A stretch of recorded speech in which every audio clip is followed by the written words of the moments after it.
বিষয় হচ্ছে গিয়া আমরা চাপাতি বাগান ঘুরতে আসছি।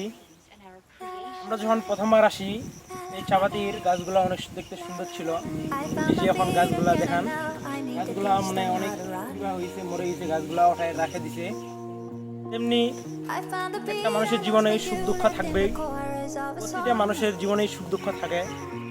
এই যে গাছগুলা আজকে মরে গেছে, এক সময় এই গাছগুলো রঙিন ছিল, তেমনি আমাদের জীবনটা একদিন রঙিন ছিল। আজকে আমাদেরও জীবনটা মনে করেন যে এরকম হয়ে গেছে, কিছু করার নাই। তাই ভগবান আমাদেরকে এমনভাবে তৈরি করেছেন, একটি মানুষের জীবনে অবশ্যই সুখ দুঃখ থাকবে। তাই কারো কখনো মন খারাপ করার দরকার নাই। গাছগুলো মরে গেছে, এখন আমরা ঘুরে আসি চাপাতি বাগানে।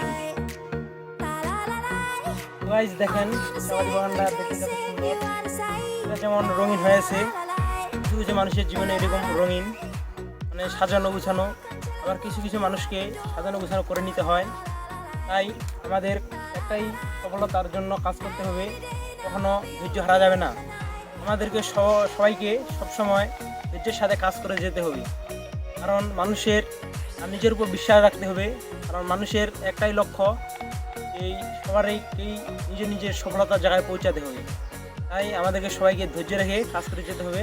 দেখুন চাপাতি বাগানের দৃশ্য কত সুন্দর।